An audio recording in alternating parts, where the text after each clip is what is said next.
Olá pessoal, então vamos continuar aí a nossa aula. Estávamos tratando, em sala, os crimes dolosos contra a vida. Analisamos aí o 121 e agora nós vamos tratar do artigo 122 do Código Penal. O artigo 122, gente, ele teve uma grande modificação numa lei que foi promulgada no dia 26 de dezembro de 2019. A lei tratou só desse artigo.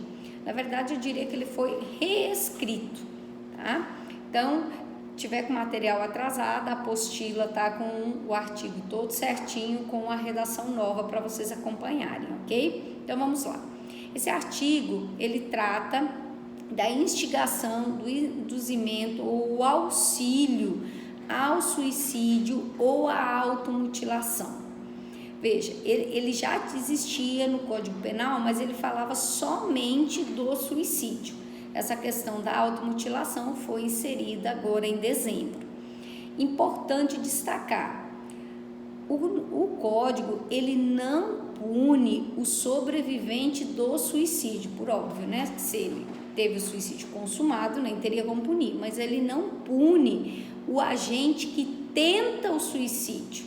Tá? A pessoa que tenta o suicídio e sobrevive, ela não é punida de forma alguma. O artigo ele vai tratar da punição referente ao terceiro, aquela pessoa de fora, que ela instiga, auxilia de forma material ou induz uma pessoa ao suicídio. O que mudou do artigo, da redação anterior para a nova? A redação anterior ela era muito simples, ela tinha a peculiaridade de instigar, induzir, auxiliar alguém ao suicídio. Em caso de sobrevivência, ela só punia se resultasse na vítima lesão corporal de natureza grave. Então, por exemplo, se a pessoa tentasse o suicídio, induzida por alguém, instigada ou auxiliada por alguém, e essa pessoa, essa vítima, viesse a sobreviver, se restasse nela só algumas escoriações, por exemplo, a conduta era tida como atípica para o agente que, o sujeito ativo aí, que foi quem induziu, instigou ou auxiliou. Obviamente, e aí, embora fosse sempre uma questão, essa questão aí da violência corporal de natureza grave, ela sempre era muito cobrada em concurso público, porque justamente tratava sobreviventes só com escoriações leves e tal, e pedia ao que seria punido o agente, e dava sempre o quê? Conduta atípica.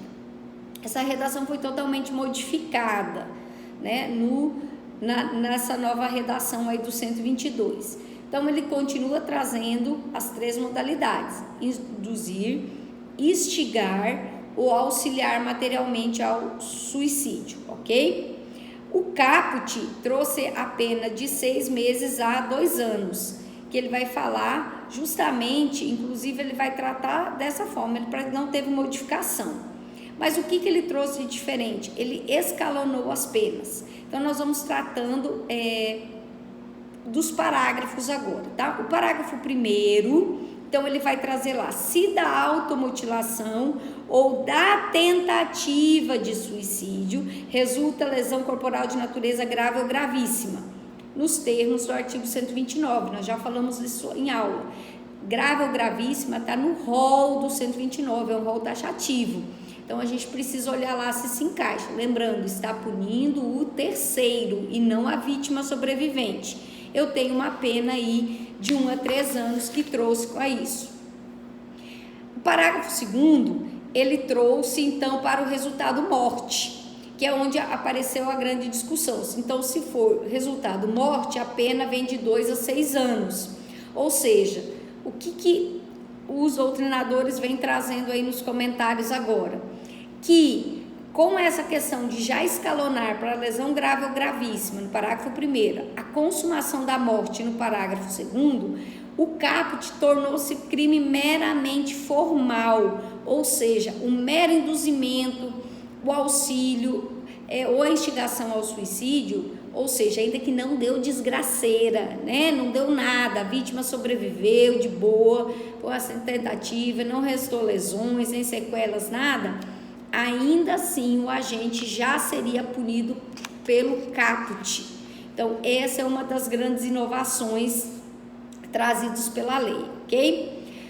O parágrafo 3º não foi modificado, ele continua a mesma redação, que traz a duplicidade da pena. Se a pena é cometido motivo egoístico, torpe ou fútil, tá? Motivo egoístico, um exemplo de motivo egoístico, querer a morte de alguém, por exemplo, para ficar com a herança, né? Papai é rico, mas eu tenho aquele meu irmão tido como bastardo, né? Que não é o meu irmão, assim, é aquele meu irmão fora do casamento, e eu não tenho relação com ele, então se ele desaparecer, a herança de papai é só minha. Então eu tenho aqui motivo torpe, motivo fútil, porque eu vejo a morte de alguém como forma de eu obter um tipo de vantagem, né? E também o inciso 2, que trata de que se a vítima tiver reduzida a sua capacidade de discernimento, ou seja, ou de resistência. Situação típica, né? Eu, para me aproveitar de uma situação com alguém, porque eu até tenho algum tipo de interesse na relação, eu, por exemplo, vou embriagá-la, porque aí vai ficar muito mais fácil eu conseguir o meu objetivo, que é justamente o quê? Que é induzi-la ou instigá-la ao suicídio, né? Aquele famoso bebeu todas, fala assim, a minha vida não vale nada, né? A conversa de bebê, você fala, realmente não vale nada mesmo, que tal? Você pôr fim nela e tentar nascer de novo para ver se dessa vez dá certo. Vamos lá para a ponte, né? Que eu vou te auxiliar lá, e você vai lá e incentiva a pessoa, ela realmente pular da ponte, porque a vida dela realmente não tem sentido nenhum. Você estaria o quê? Aproveitando-se de uma situação, né, que você auxiliou ela, já com esse dolo, com esse intuito de provocar, né, instigá-la ao suicídio, ok? Pessoal, dado o tempo, então eu vou encerrar essa parte aqui, e aí eu vou tratar dos parágrafos 4º e seguinte no próximo vídeo, ok?